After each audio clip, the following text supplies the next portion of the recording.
Hello everyone, welcome back to my YouTube channel. So NCERT class 11th biology का chapter 8 this unit of life हमने start किया हुआ है। 8.4 prokaryotic cell के बारे में आज हम डिस्कस करेंगे। जो ये आपको जो मूविंग डायग्राम दिख रहा है ये है बैक्टीरिया और जिसकी हेल्प से ये मूव कर रहा है ये फ्लैजिला। यही आज हम पढ़ेंगे कि प्रोकैरियोटिक सेल क्या होते हैं, उनके फीचर्स क्या क्या होते हैं। तो 8.1, 8.2 एंड 8.3 ये हम कर चुके हैं। जब आप NCERT खोलेंगे क्लास 11th की तो उसमें आपको दिखेगा ये फर्स्ट पेज। इसमें 8.1 कर चुके हैं, 8.2, 8.3। आज हम डिस्कस करने वाले हैं 8.4 दैट इज प्रोकैरियोटिक सेल के बारे में। आज हम सब कुछ डिस्कस कर लेंगे जो भी एनसीईआरटी में मेंशन्ड है। So far we have discuss prokaryotes and eukaryotes में क्या डिफरेंस है। बेसिक डिफरेंसेस क्या था कि न्यूक्लिएट था बेसिक डिफरेंस, कि प्रोकैरियोटिक सेल्स में न्यूक्लियस प्रेजेंट नहीं होता है, दैट इज डीएनए जो है वो साइटोप्लाज्म में एक जगह पे इकट्ठा होता है, उसके सराउंडिंग में कोई भी न्यूक्लियर मेम्ब्रेन नहीं रहती है, जिसको हम क्या बोलते हैं, न्यूक्लिएट बोलते हैं। जबकि यूकैरियोट्स में एक प्रॉपर न्यूक्लियस प्रेजेंट होता है, मतलब डीएनए प्रेजेंट होएगा, उसके सराउंडिंग में न्यूक्लियर मेम्ब्रेन प्रेजेंट होएगी, तो इसको हम क्या बोलने लगते हैं, न्यूक्लियस बोलने लगते हैं। तो ये सबसे फर्स्ट बेसिक डिफरेंस है प्रोकैरियोट और यूकैरियोट में। Second difference is of this organelles. Eukaryotes में आपको मेम्ब्रेन बाउंड ऑर्गेनेलिज मिलेंगे, जैसे कि endoplasmic reticulum, chloroplast, Golgi body, mitochondria, ये सब आपको यूकैरियोट्स में मिलेंगे। जैसे कि इसमें हम देख रहे हैं कि न्यूक्लियस भी जो है वो मेम्ब्रेन बाउंड एक ऑर्गेनेली ही है, तो हम कह सकते हैं प्रोकैरियोट में कोई भी मेम्ब्रेन बाउंड ऑर्गेनेली नहीं होती है, जबकि यूकैरियोट्स में मेम्ब्रेन बाउंड ऑर्गेनेलीज प्रेजेंट रहती है, एक्सेप्ट राइबोसोम। राइबोसोम आपको दोनों में मिलेगा, prokaryotes as well as eukaryotes में।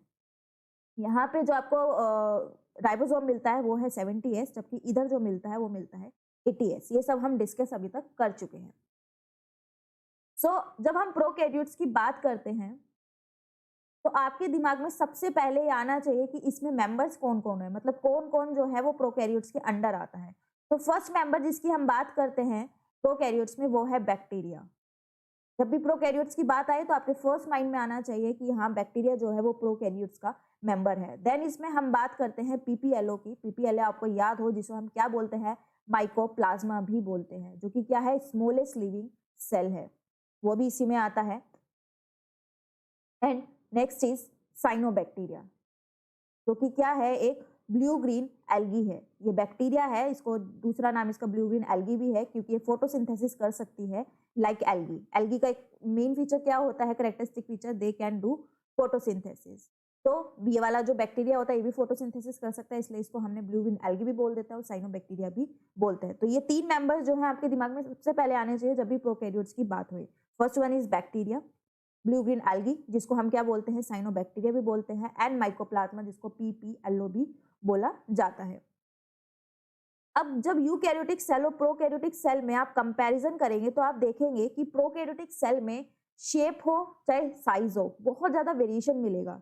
जैसे कि आप बैक्टीरिया देखो, बैक्टीरिया में अलग अलग तरह की शेप मिलती है, अलग अलग तरह का साइज मिलता है। पीपीएलओ जो है सबसे छोटा ऑर्गेनिज्म, माइक्रो ऑर्गेनिज्म जो मिलता है वो पीपीएलओ होता है। जबकि यूकैरियोट जो होता है वो कंपैरेटिवली देखा जाए, कंपैरिजन में अगर देखा जाए प्रोकैरियोट से, तो थोड़े बड़े होते हैं इन जनरल बेसिस पे हम बात कर रहे हैं। ऐसे नहीं always they are bigger than prokaryotic cell, sometimes they are smaller also, लेकिन जनरल बात करें तो यूकैरियोटिक सेल जो है ज्यादातर प्रोकैरियोटिक सेल से बड़े रहेंगे। प्रोकैरियोटिक सेल में ज्यादा वेरिएशन मिलेगा, शेप ज्यादा मिलेगा, साइज ज्यादा मिलेगा, मतलब बहुत वेरिएशन मिलेगा वहां पे। वायरस की बात करें, वायरस जो है वो हम कंसीडर करते हैं ए सेलुलर में, वायरसेस को हम कंसीडर करते हैं ए सेलुलर के अंदर। ए सेलुलर क्या होता है, a is for absent and cellular is cell, मतलब यहाँ पे कोई सेल नहीं है, सेल जैसे कुछ स्ट्रक्चर नहीं है। ये क्या है, जब होस्ट बॉडी के बाहर होएगा, किसी लिविंग बॉडी के बाहर होएगा तो ये नॉन लिविंग होता है, ऐसे ही पड़ा है जैसे कुछ सामान पड़ा रहता है ना, ऐसे। और जब ये किसी होस्ट के अंदर चला जाएगा, लाइक किसी ह्यूमन बॉडी के अंदर एंटर कर गया, तो ये लिविंग कंसीडर करने लग जाता है, तो इसको हम बोलते हैं ए सेलुलर फॉर्म। फाइन। सो प्रोकैरियोट्स में वैरायटी आपको बहुत ज्यादा देखने को मिलेगी। जैसे कि बैक्टीरिया की बात करें जो कि प्रोकैरियोट्स का ही मेंबर है, इसमें काफी शेप हो सकती है। यहाँ पे मैं आपको कुछ शेप दिखा रही हूँ, इसके अलावा भी बहुत सारी शेप बैक्टीरिया में देखी जा सकती है। जैसे कि एक शेप है कोकस। कोकस शेप होती है स्पेरिकल, जैसे बॉल होती है ना, गेंद होती है जिससे आप खेलते हैं, वो कोकस शेप हो सकती है। और कोकस में भी आगे 10 तरह की वेरायटी हो सकती है। मैंने आपको यहाँ पे 2 वेरायटी शो की है, जैसे कि डिप्लो। डिप्लो मतलब होता है 2, मतलब जब 2 स्पेरिकल, 2 बॉल को आप एक साथ जोड़ दीजिए, बैक्टीरिया इस तरीके इस फॉर्म में रहेगा, तो इसको हम बोलते हैं डिप्लोकोकस। जब ये चेन्स बना के रहेगा, जो स्ट्रेप्टो वर्ड आता है ये आता है चेन्स के लिए, मतलब बहुत सारी बॉल को आप एक साथ इस तरीके से जोड़ दीजिए तो ये स्ट्रेप्टो हो जाएगा। तो स्ट्रेप्टोकोकस भी हो सकता है, इसमें टेट्रा भी हो सकता है, अलग अलग कोकाई की शेप हो सकती है, अलग अलग तरीके से अरेंजमेंट हो सकती है। Next is bacillus. Bacillus is for rod shape, जैसे कि सिलेंड्रिकल होता है ना, रोड शेप, ये होती है रोड शेप, जैसे एक सिलेंड्रिकल होता है इस तरह से शेप होती है। अगर दो रोड शेप बैक्टीरिया एक साथ जुड़ के रहे तो डिप्लोकोकस अगेन, एंड अगर वो चेन बना के रहेंगे तो वो क्या हो जाएंगे, स्ट्रेप्टोबैसिलाई हो जाएंगे। तो बैसिलाई में भी आगे कितना ज़्यादा डिफरेंस वेरिएशन आ सकता है, मैंने आपको यहाँ पे दो ही शेप शो किया है। नेक्स्ट वन इज स्प्रीलियम, कि जो ऐसे स्पाइरल जो शेप होते हैं इस तरह का भी बैक्टीरिया देखने को मिलता है। एक होता है विब्रियो, विब्रियो में होता है कोमा शेप, मतलब कुछ इस तरह का, जैसे ये है इसका आधा, पूरा स्पाइरल नहीं होएगा, वो थोड़ा सा होएगा स्पाइरल, तो इसको हम बोलते हैं vibrio shape.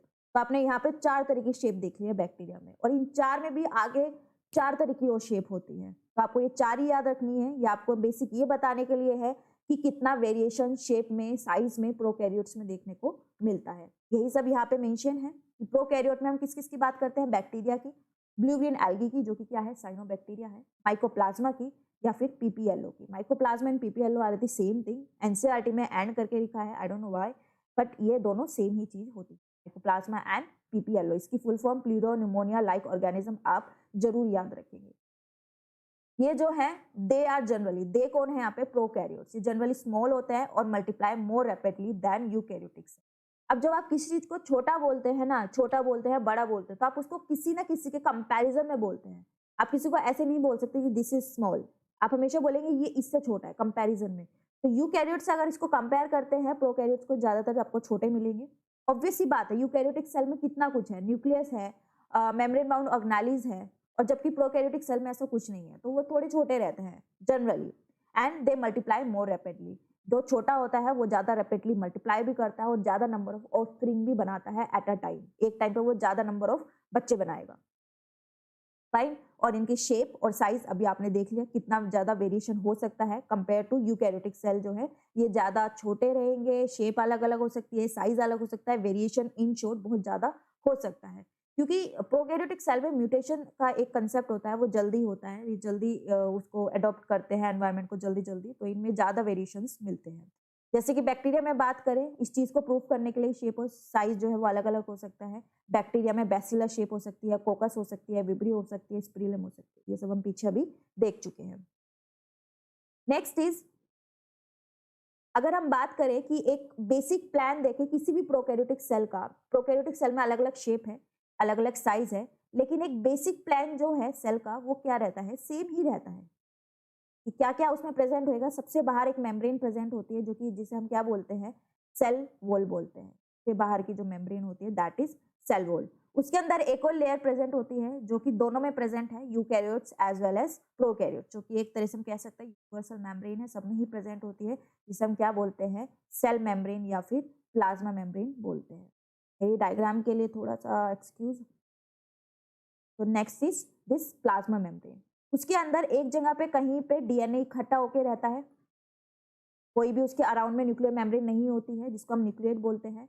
And then whole cell is filled with this viscous fluid, जिसे हम क्या बोलते हैं, साइटोप्लाज्म बोलते हैं। और इसके अंदर कहीं कहीं पे क्या प्रेजेंट रहते हैं, राइबोसोम्स प्रेजेंट रहते हैं, जो कि कौन सा टाइप होता है, 70S टाइप होता है, फाइन। इसके अलावा जो अंदर की सेल मेम्ब्रेन है ये इस तरीके से इनवेजिनेशन करके रखती है। अंदर की जो सेल मेम्ब्रेन है, इनवेजिनेशन मतलब इन मतलब इनसाइड, वेजिनेशन मतलब इनर फोल्डिंग, अंदर की तरफ फोल्ड होके रहती है। ये कैरेक्टरिस्टिक फीचर होता है किसी भी प्रोकैरियोटिक सेल का, कि यहाँ पे क्या होते हैं, इनवेजिनेशन प्रेजेंट रहती है। ये जो होती है इनवेजिनेशन इस तरह नहीं होती जैसे मैंने शो किया है, इस तरह से वेसिकल्स बना के, फोल्डिंग्स बना के, टिब्यूल्स बना के रह सकते हैं। इनका फंक्शन होता है वो हम आगे डिस्कस करेंगे। तो सबसे बाहर की मेम्ब्रेन क्या होती है, सेल मेम्ब्रेन प्रेजेंट होती है, सॉरी सेल वॉल प्रेजेंट होती है। उसके अंदर क्या प्रेजेंट रहता है, cell membrane. Then this is nucleoid, जो कि क्या है, डीएनए है। This is cytoplasm and they are ribosomes. These are mesosomes. जो ये इनवेजिनेशन है सेल मेम्ब्रेन की, this is invagination of cell membrane, not cell wall. Fine, तो जिनको हम बोलते हैं मेसोसोम्स। ये कैरेक्टरिस्टिक फीचर होते हैं किसके, प्रोकैरियोटिक सेल के। अब सेल वॉल जो है ये सारे प्रोकैरियोट्स पे प्रेजेंट होती है, एक एक्सेप्शन है वो आप याद रखेंगे, एक्सेप्ट माइकोप्लाज्मा, जिसको हम क्या भी बोलते हैं, PPLOB बोलते हैं। You remember it, except mycoplasma सारे प्रोकैरियोट्स में सेल वॉल प्रेजेंट रहती है। सेल मेम्ब्रेन जो है वो सब में प्रेजेंट है, यूकैरियोट्स हो प्रोकैरियोट्स हो। न्यूक्लियड क्या है, ये एक तरह से DNA है या क्रोमोसोम आप इसको बोल सकते हैं, कुछ भी आप इसको बोल सकते हैं। फाइन, देन साइटोप्लाज्म प्रेजेंट होता है। राइबोसोम कौन से टाइप का प्रेजेंट रहता है, 70S टाइप का प्रेजेंट रहता है। दिस इज मेसोसोम, ये क्या है, एक कैरेक्टरिस्टिक फीचर है, कैरेक्टरिस्टिक फीचर है किसका, प्रोकैरियोटिक सेल का। इन्वेजिनेशन होती है सेल मेम्ब्रेन की। तो ये एक बेसिक स्ट्रक्चर है जो कि आपको प्रोकैरियोट्स में देखने को मिलेगा। भले बहुत शेप है, बहुत वेरिएशन है, लेकिन बेसिक प्लान किसी भी सेल का यही रहता है। इसके अलावा जो याद करने वाली बात है वो ये है कि बैक्टीरिया में, कुछ प्रोकैरियोट्स में, मेनली बैक्टीरिया की बात करें तो उनमें कुछ एक्स्ट्रा क्रोमोसोमल DNA प्रेजेंट होता है। एक्स्ट्रा क्रोमोसोमल मतलब जो ये वाला DNA है जो ये प्रेजेंट है, जिसको न्यूक्लियोइड बोला है, या इसके अलावा एक्स्ट्रा, उसके अलावा एक्स्ट्रा क्रोमोसोमल DNA प्रेजेंट होता है, जो कि क्या होता है, सर्कुलर होता है, सर्कुलर होता है, और जिसको हम क्या बोलते हैं, प्लाज्मिड बोलते हैं। ये ज्यादातर किसमें प्रेजेंट रहता है, बैक्टीरिया में प्रेजेंट रहता है। तो ये आप याद रखेंगे कि कुछ प्रोकैरियोट्स में, पर्टिकुलरली बैक्टीरिया में, प्लाज्मिड प्रेजेंट होता है, जो कि क्या होता है, एक्स्ट्रा क्रोमोसोमल DNA होता है। मतलब जो मेन जेनेटिक मटेरियल है किसी भी सेल का, उससे एक्स्ट्रा, उसके अलावा कुछ DNA जो प्रेजेंट होता है उसे हम प्लाज्मिड बोलते हैं। अभी प्रेजेंट है तो इसका कुछ ना कुछ काम भी होगा, ऐसे ही तो कुछ सेल में प्रेजेंट नहीं होता। इसका क्या काम होता है, ये कुछ ना कुछ फिनोटिपिक कैरेक्टर सेल को, बैक्टीरिया को प्रोवाइड करेगा।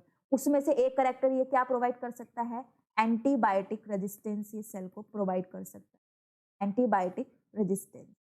एंटीबायोटिक रेजिस्टेंस को डिस्कस करें कि एंटीबायोटिक रेजिस्टेंस क्या होती है। सो एंटी मतलब क्या होता है, let me change the color and change the slide also.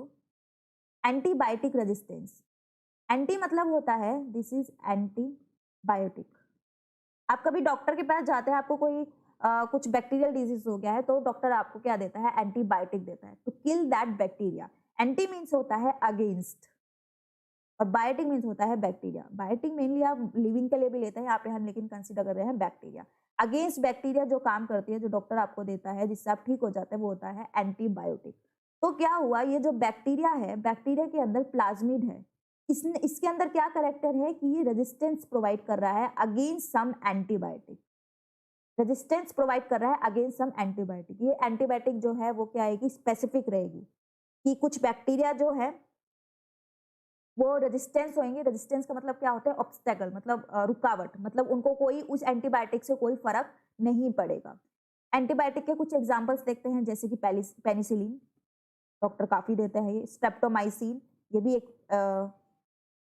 This is also one of the antibiotic जो कि अगेंस्ट बैक्टीरिया काम करती है। कुछ जो बैक्टीरिया होंगे उनमें पेनिसिलिन रेजिस्टेंस होगी, मतलब बैक्टीरिया को पेनिसिलिन दे दो, वो बैक्टीरिया को फर्क ही नहीं पड़ेगा, वो मरेगा ही नहीं। क्यों, क्योंकि इस प्लाज्मिड में क्या है, एंटीबायोटिक रेजिस्टेंस जीन्स हैं, जो उसको मरने नहीं देंगे, उसको इफेक्ट नहीं होने देंगे उस पेनिसिलिन। ऐसे ही कुछ बैक्टीरिया में स्ट्रेप्टोमाइसिन के अगेंस्ट होंगी रेजिस्टेंस, कुछ बैक्टीरिया में किसी और एंटीबायोटिक के लिए होंगी। तो प्लाज्मिड का काम होता है एक फिनोटिपिक कैरेक्टर प्रोवाइड करना, उसमें से एक कैरेक्टर हो सकता है antibiotic resistance. So this is all about antibiotic resistance. तो वही सब यहाँ पे लिखा है, एनसीईआरटी की लैंग्वेज देखें कि वहाँ पे हमें क्या दिखाया गया है।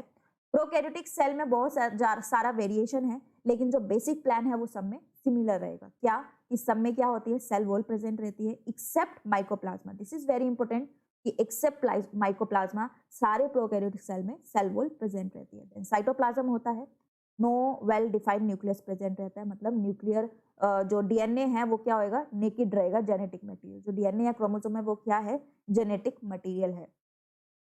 फाइन, देन कुछ जो जीनोमिक DNA है, जो कि हम सिंगल क्रोमोसोम या सर्कुलर DNA कुछ भी हो सकता है, उसके अलावा प्लाज्मिड प्रेजेंट होता है किसमें, कुछ बैक्टीरियाज में, कुछ प्रोकैरियोट्स कह लीजिए, या स्पेसिफिकली हम बैक्टीरिया कह सकते हैं, उनमें प्लाज्मिड प्रेजेंट होता है, जो कि क्या देता है, फिनोटिपिक कैरेक्टर देता है। फिनोटिपिक होता है एक होता है फिनोटिपिक, एक होता है जीनोटिपिक। फिनोटिपिक होता है जो आप देख सकते हैं, लाइक हेयर का कलर आप देख सकते हैं, आंखों का कलर आप देख सकते हैं, स्किन का कलर आप देख सकते हैं, that is phenotypic. Genotypic is जो जीन्स में है, आप देख नहीं सकते, जीन्स की वजह से फिनोटाइप बनता है कि जीन्स में आपके क्या है जिसकी वजह से आप गोरे हुए हैं, जीन्स में क्या है जिसकी वजह से आप काले हुए हैं। तो phenotypic character that you can C.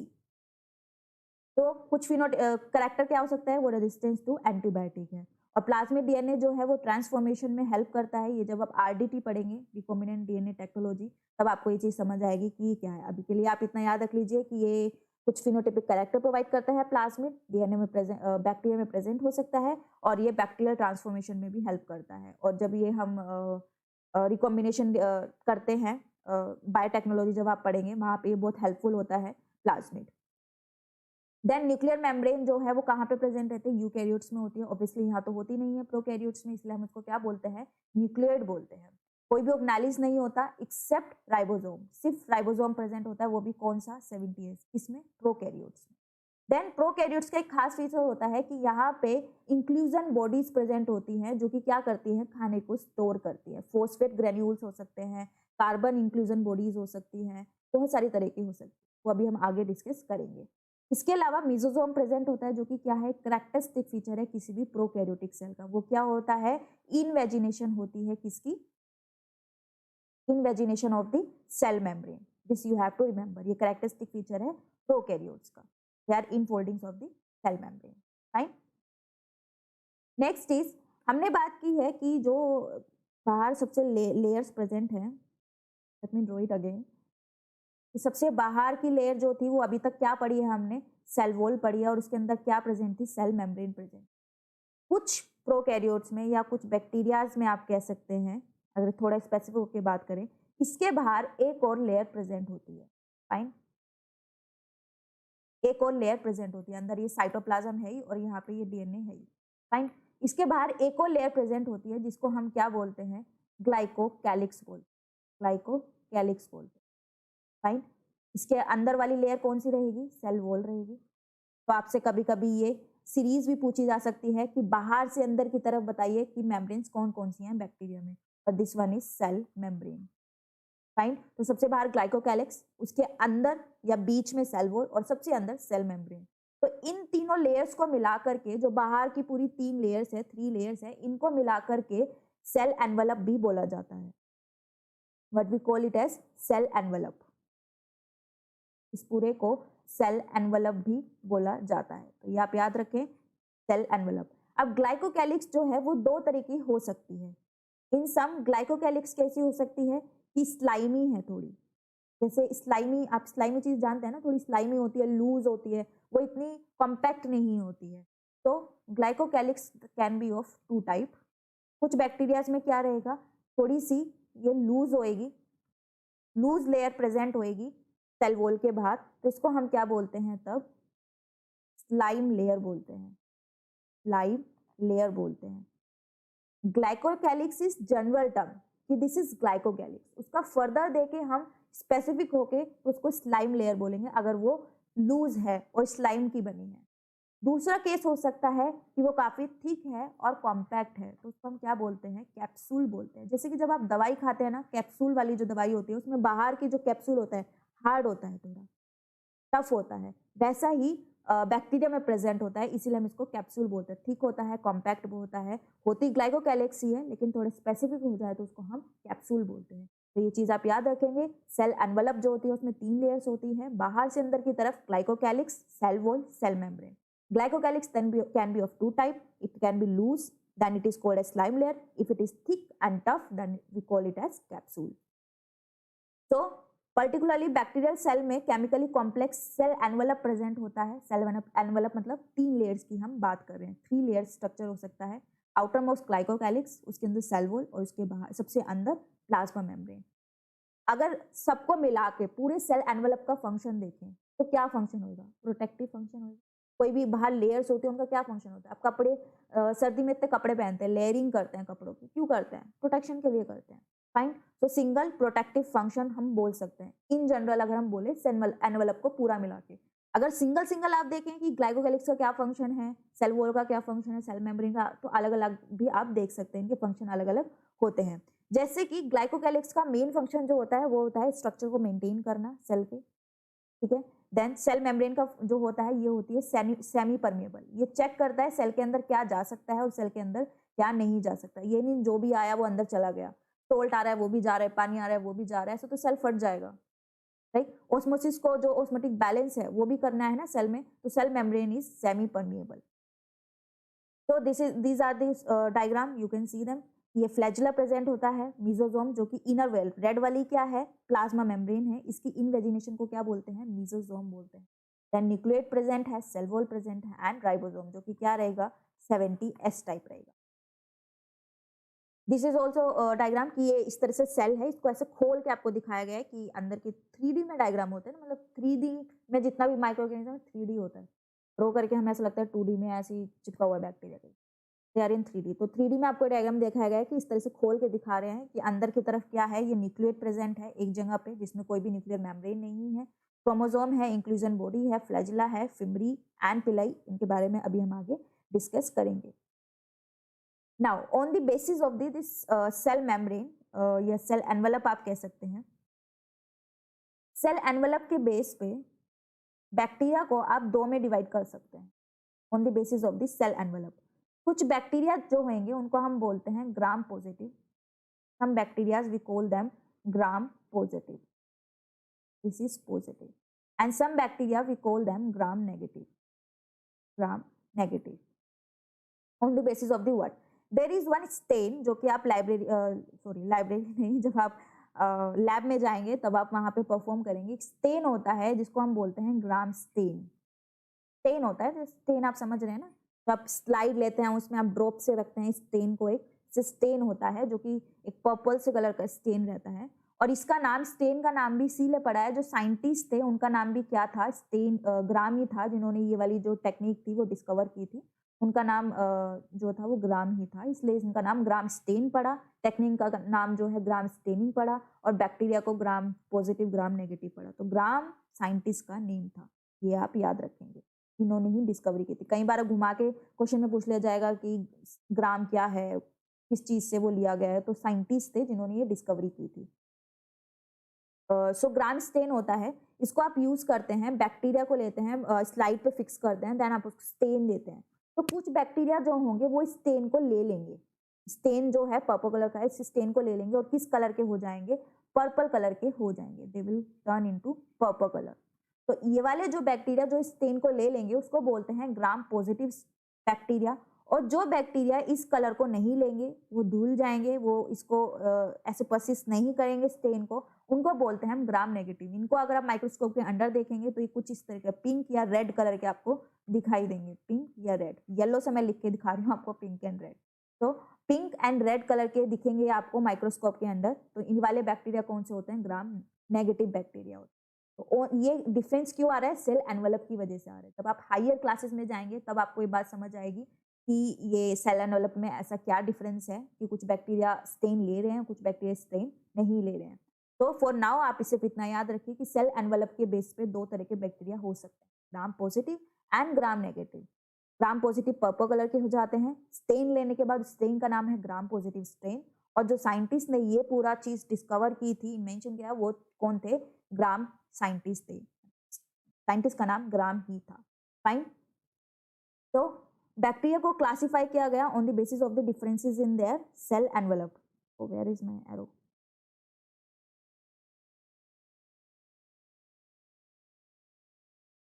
Yes. Yeah. So bacteria को क्लासिफाई गया on the basis of the differences in the cell envelope. क्या क्या, ग्राम जो थे वो साइंटिस्ट थे, ग्राम स्टेन उन्होंने बनाया, ग्राम पॉजिटिव और gram negative bacteria on the basis of the differences in their cell envelope. तो ग्राम पॉजिटिव पर्पल कलर के दिखेंगे और ग्राम नेगेटिव पिंक या रेडिश कलर के दिखेंगे। नेक्स्ट इज, ये बात हम कर चुके हैं कि लूज शीट होती है, जो बाहर की लेयर है, सबसे आउटर मोस्ट लेयर ग्लाइकोकैलिक्स जिसे हम बोलता है, वो या तो लूज शीट हो सकती है जिसे स्लाइम लेयर बोलते हैं, या फिर थिक हो सकती है, टफ हो सकती है, जिसे हम कैप्सूल बोलते हैं। Cell wall determines the shape. Cell wall का अगर फंक्शन आपसे पूछा जाए स्पेसिफिक होके, पूरे सेल एनवेलप की अगर बात की जाए तीनों लेयर्स को मिला के, तो क्या फंक्शन है, प्रोटेक्टिव। सिंगल सेल वॉल की बात की जाए तो सेल वॉल का क्या काम रहता है, शेप को मेंटेन करना सेल की, कि सेल कौन सी शेप में रहेगा, कैसा रहेगा, वो कौन डिटरमाइन करेगा? सेल वॉल करेगा। And provides a strong structural support to prevent the bacteria from bursting and collapsing. Fine. Then plasma membrane is semi permeable, selectively permeable है, semi permeable, same thing only. वो check करेगी कि बाहर क्या जाना है, अंदर क्या आना है, मतलब सेल कैसे इंटरेक्ट करेगा अपने आउटसाइड वर्ल्ड से। मेम्ब्रेन जो है, कौन सी मेम्ब्रेन? प्लाज्मा मेम्ब्रेन की बात की जा रही है। This is plasma membrane only. Plasma membrane is similar structurally to that of eukaryotes. Plasma membrane is universal, मतलब प्रोकैरियोट्स में, यूकैरियोट्स में दोनों में प्रेजेंट है और एक जैसी ही होती है। फ्लूइड मोजाइक मॉडल वहां पे फॉलो होता है। सी दिस डायग्राम, इसमें स्लाइम लेयर आपको दिखाया गया है, कुछ लूज सी लेयर दिखाई दे रही है, इस तरह से स्लाइमी सी लेयर, तो इसको हम क्या बोलते हैं? Slime layer. ये वाली में आपको थिक एंड टफ दिखाई दे रहा है, इसको हम बोलते हैं सबसे बाहर की लेयर, ग्लाइकोकैलिक्स को कैप्सूल बोलने लग जाते हैं। Capsule and this is slime. This diagram, इसमें आपको ये दिखाए गए हैं कि आपको माइक्रोस्कोप के अंदर कुछ इस तरीके से बैक्टीरिया दिखाई देगा, जिनमें बाहर क्या प्रेजेंट होगा? कैप्सूल, ये जो पिंक कलर का दिखाई देगा, इस कैप्सूल। देन मीजोजोम की बात हम कर चुके हैं। एक्सटेंशन होता है किसका? प्लाज्मा मेम्ब्रेन का। And this is characteristic feature of the prokaryotic cell. ये एक्सटेंड होते हैं सेल के अंदर, वेसिकल की फॉर्म में भी हो सकते हैं, मतलब अंदर आकर के ये वेसिकल भी हो सकते हैं, ट्यूब्यूल की फॉर्म में भी रह सकते हैं और लेमिनाई की फॉर्म में भी रह सकते हैं। कुछ सेम ऐसा ही दिखता है। इसका काम आपको याद रखना है, क्योंकि एट दिस लेवल मैं आपको नहीं समझा पाऊंगी कि ये कैसे मीजोजोम हेल्प कर रहा है ये सारे फंक्शन करने में। आपको यहाँ पे ये याद ही करना पड़ेगा। काम क्या है, फंक्शन क्या है? They help in cell wall formation में हेल्प करता है कौन? मीजोजोम। दे कौन है यहाँ पर? मीजोजोम। एनसीईआरटी में यही है कि आपको समझ नहीं आता कहाँ से क्या खत्म हो गया और क्या चीज की बात शुरू हो गई है। तो मीजोजोम्स हेल्प करते हैं सेल वॉल फॉर्मेशन में, डीएनए रेप्लिकेशन में, distribution to the daughter cell में। ये आपको, टू बी वेरी फ्रैंक, आपको याद करना पड़ेगा। They also help in respiration. They मतलब मीजोजोम्स की ही बात चल रही है। Secretion processes to increase the surface of area of the plasma membrane and enzymatic content. अब आपको लंग्स, आपने अगर ह्यूमन बॉडी में पढ़ी है तो आपने उसमें एक चीज पढ़ी होगी कि वहाँ पे एलुलाई प्रेजेंट होते हैं। वहाँ भी सेम बात आती है कि वो सरफेस एरिया इंक्रीज करते हैं for the exchange of the gases.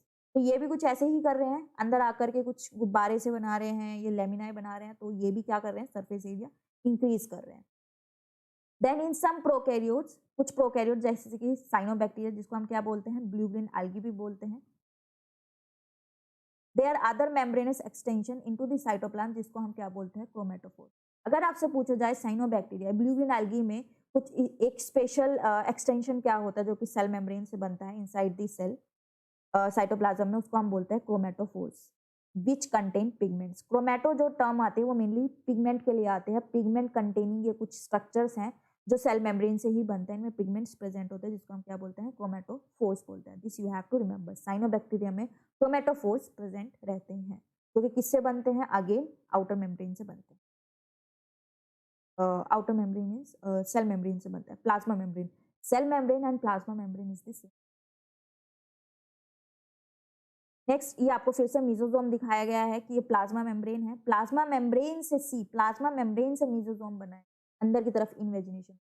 तो this you have to remember कि प्लाज्मा मेम्ब्रेन से मीजोजोम बनता है, ना कि सेल वॉल से, ना कि ग्लाइकोकैलिक्स से। Now this is the flagella, green colour का जो है फ्लैजिला है, और पीछे जो ये मूव कर रही है फ्लैजिला। तो बैक्टीरिया मोटाइल हो सकता है, नॉन मोटाइल हो सकता है।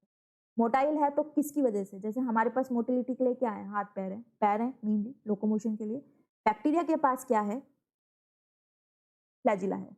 So bacteria can be of two type. Bacteria gram positive, gram negative, दो टाइप वो हमने पढ़े। दो अदर टाइप के अगर हम देखें तो कुछ बैक्टीरिया जो है वो मोटाइल होते हैं और कुछ बैक्टीरिया जो हैं वो नॉन मोटाइल होते हैं। जो मोटाइल होते हैं उनके पास क्या प्रेजेंट रहता है? फ्लैजिला प्रेजेंट रहता है। They have flagella with them. और इनके पास क्या होगा? फ्लैजिला नहीं होगा। तो फ्लैजिला का फंक्शन क्या है? लोकोमोशन में हेल्प करना। फ्लैजिला का नंबर अलग अलग हो सकता है हर बैक्टीरिया में, अरेंजमेंट अलग अलग हो सकता है। कुछ बैक्टीरिया में क्या होगा कि दोनों साइड पे फ्लैजिला प्रेजेंट है, कुछ बैक्टीरिया में एक ही साइड पे होगा। इस साइड में जो होगा पूरा एक गुच्छा प्रेजेंट होगा, किसी में दो प्रेजेंट होंगे, अलग अलग नंबर हो सकता है, अलग अलग उसका अरेंजमेंट हो सकता है। Flagella is for motility. कुछ बैक्टीरिया में मोटिलिटी नहीं होते, वो एक ही जगह पड़े रहते हैं, उनमें फ्लैजिला नहीं होता है। अब अगर हम, और फ्लैजिला जो होता है वो होता क्या है? आउटर मेम्ब्रेन जो होती है उससे एक एक्सटेंड होकर स्ट्रक्चर निकलता है, जैसे कि इसमें आपको दिख रहा है ना, सेल के बाहर एक लंबा सा स्ट्रक्चर निकल रहा है। This is flagella. फ्लैजिला में तीन पार्ट होते हैं। Yes, remember this also. Flagella में तीन पार्ट होते हैं। एक होता है जो सेल के अंदर, ये मेम्ब्रेन्स हैं, फाइन, सेल की मेम्ब्रेन्स हैं। एक होता है अंदर स्ट्रक्चर जो कि सेल के अंदर रहता है, जो कि आपको नहीं दिखेगा, फाइन। जब आप माइक्रोस्कोप के अंदर देखेंगे किसी भी बैक्टीरिया को, फ्लैजिला दिखेगा, लेकिन फ्लैजिला का एक पार्ट दिखेगा, पूरा फ्लैजिला नहीं दिखेगा। एक होता है बेसल बॉडी जो सेल के अंदर होता है, उससे एक होता है हुक अटैच, और उससे फाइनली एक लंबा सा फिलामेंट निकलता है जो कि है filament. Filament is the longest part and this is the part that you can C under microscope. तो 3 पार्ट हो गए हैं। सबसे बाहर का जो पार्ट है और लॉन्गेस्ट पार्ट है वो है filament. This is filament, this one is hook and this one is basal body जो कि सेल के अंदर प्रेजेंट रहता है, बेसल बॉडी। तो ये पार्ट आप ये चीजें याद रखेंगे। फिलामेंट में 3 पार्ट होते हैं, basal body, hook and filament. Filament सबसे आउटर मोस्ट होता है जो कि आप देख पाते हैं एंड लॉन्गेस्ट होता है। देन जो ये एक्सटेंशंस हैं, जैसे फ्लैजिला हमने पढ़ा है, बैक्टीरिया में 3 तरह का आपको एक्सटेंशन देखने को मिलेगा। अपेंडेजेस की बात करें, जो सेल के बाहर आपको हेयरी अपेंडेजेस दिखेंगे, 3 तरीके हो सकते हैं। क्या क्या हो सकता है इसमें? अपेंडेजेस की बात करें, हेयरी अपेंडेजेस की बात करें तो 3 तरह के हो सकते हैं। एक तो हो गया फ्लैजिला जो हमने डिस्कस कर लिया, ये मोटिलिटी के लिए होता है। एक आपको उसमें देखने को मिलेगा pili, pili, pili, whatever you call it, and then fimbriae. ये 3 चीजें आपको मिलेंगी क्योंकि आपको किसी भी, जैसे ये बैक्टीरिया है, इसके बाहर छोटे छोटे से ये अलग अलग साइज के और अलग अलग नंबर में आपको स्ट्रक्चर दिखेंगे। ये 3 चीजें होती हैं। एक तो फ्लैजिला जो सबसे लंबा होता है, देन पिलाई होता है, इससे थोड़ा छोटा होता है, देन फिम्बरी जो सबसे छोटा होता है, और जो सबसे छोटा होगा उसका नंबर सबसे ज्यादा होगा। फ्लैजिला सबसे बड़ा है, ये 2 से 3 होंगे। पिलाई सब इससे थोड़ा छोटा है तो ये 5 से 6 हो सकता है। फिम्बरी जो है 1000 तक हो सकते हैं किसी भी। फाइन। सो फ्लैजिला का काम क्या है? मोटिलिटी का है। फाइन अप करते हैं चीज को यहाँ पे। फ्लैजिला का काम क्या है? मोटिलिटी का है। फाइन। पिलाई जो है ये ट्यूबुलर स्ट्रक्चर होता है। जहां भी ट्यूबुलर की बात आ जाएगी मतलब वो क्या है? होलो स्ट्रक्चर है। इसका काम क्या होता है? कॉन्जुगेशन का होता है। जब आप आगे बढ़ेंगे जब आपको समझ आएगा कॉन्जुगेशन क्या है। मेनली क्या होता है? ये जेनेटिक मटेरियल एक्सचेंज के लिए होता है between 2 bacteria. Genetic material exchange के लिए होता है between 2 bacteria. And fimbriae is for attachment. This is for attachment and this is Bristol, मतलब सॉलिड स्ट्रक्चर होते हैं। ब्रिस्टल सॉलिड स्ट्रक्चर होते हैं छोटे छोटे से। डायग्राम देखते हैं इसके अभी हम। तो bacteria can B motile, non motile. whenever I use this yellow color I will stuck here. Okay, bacteria can B motile, non motile. Extension होते हैं सेल वॉल से जिसे हम फ्लैजिला बोलते हैं, जो कि मोटिलिटी में हेल्प करते हैं। इनका अरेंजमेंट अलग अलग हो सकता है, नंबर अलग अलग हो सकता है। 3 पार्ट हैं इसमें, filament, hook and basal body. Longest part क्या है? Filament.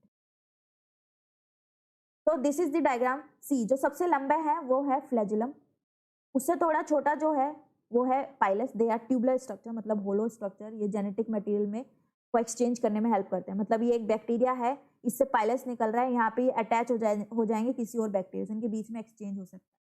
Then this is February, सबसे छोटा जो होगा वो फेम्बरी, जो कि अटैचमेंट में, क्योंकि बैक्टीरिया इधर उधर घूम रहा है, बॉडी में किसी के एंटर किया है, अटैच करना है एक जगह पे, तो किससे अटैच करेगा? फेम्बरी की हेल्प से वो अटैच करेगा। तो बिसाइड्स फ्लैजिला, पिलाई एंड फिम्बरी 2 और स्ट्रक्चर बैक्टीरिया में प्रेजेंट होते हैं जिनका काम मोटिलिटी में बिल्कुल नहीं होता है। पिलाई जो है वो क्या है? ट्यूबुलर स्ट्रक्चर है, स्पेशल प्रोटीन के बने होते हैं। फिम्बरी जो है वो ब्रिस्टल है, मतलब सॉलिड स्ट्रक्चर है, छोटे छोटे, जो कि किस में हेल्प करते हैं? इन सम बैक्टीरिया। दे मतलब यहाँ पे किसकी बात हो रही है? फिम्बरी की बात हो रही है। They help in attachment to the rocks, streams, also to the host tissue. ये हेल्प करते हैं मेनली अटैचमेंट में, एडहेरेंस में ये हेल्प करते हैं। नेक्स्ट हम बात कर चुके हैं किसके बारे में? राइबोसोम। प्रोकैरियोटिक राइबोसोम कौन से टाइप का होता है? 70S टाइप का होता है। अब जो 70S है वो किस किस से मिलके बना है? 2 सब यूनिट से मिलके बना है, 50S and 30S। 50S plus 30S 2 unit से मिलके बना है। ये थोड़ी बड़ी यूनिट होती है और ये थोड़ी छोटी होती है। जब इन्हें क्या करना होता है, इसका काम क्या होता है? प्रोटीन सिंथेसिस होता है। राइबोसोम का काम होता है प्रोटीन सिंथेसिस में हेल्प करना। कैसे? ट्रांसलेशन से। दे हेल्प इन ट्रांसलेशन। यहाँ पर भी टर्म ही याद रखें, आगे जब आप हायर स्टडीज या 12th में शायद आपके ये आ जाएगा। ट्रांसलेशन क्या है? ट्रांसलेशन में ये हेल्प करते हैं। तब जब ट्रांसलेशन होता है तो ये बड़ी यूनिट है, ये छोटी यूनिट से अटैच हो जाती है और बीच में यहाँ पे क्या रहता है, mRNA रहता है। This is mRNA। और ये क्या करते हैं, इस तरीके से ट्रांसलेशन करते हैं। इस वाले प्रोसेस को हम ट्रांसलेशन बोलते हैं और इससे क्या बन जाता है, एक प्रोटीन बन जाता है। This is protein. तो इस लेवल पे आपको इतना ही समझना है कि राइबोसोम का काम क्या होता है, प्रोटीन सिंथेसिस का होता है। ये ट्रांसलेशन करवाता है, mRNA से अटैच हो जाता है। जब राइबोसोम जब प्रोटीन सिंथेसिस होती है तब ये दोनों यूनिट अटैच होती है, अदरवाइज ये अलग अलग घूमती है। सो क्या होता है कि this is DNA, let me change the colour, this is DNA।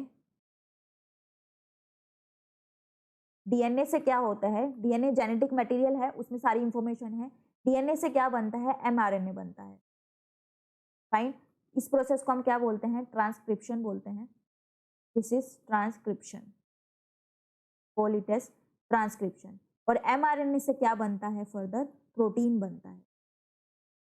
और mRNA से प्रोटीन बनने के प्रोसेस को हम क्या बोलते हैं, ट्रांसलेशन बोलते हैं। और इस ट्रांसलेशन में कौन हेल्प करता है, राइबोसोम हेल्प करता है।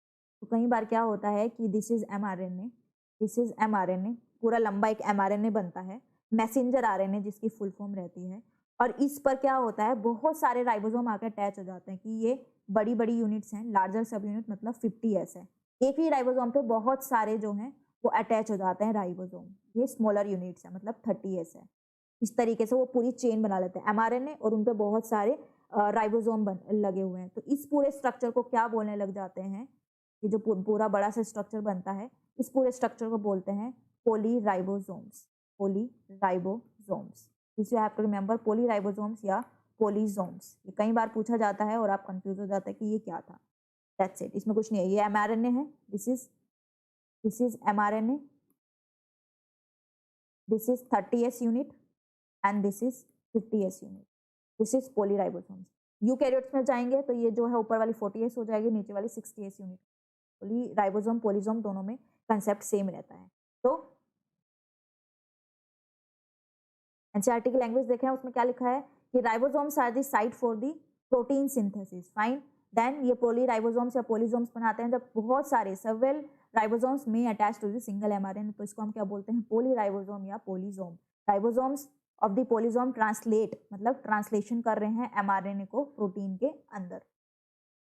देन इंक्लूजन बॉडीज की बात करें, कुछ जो बैक्टीरिया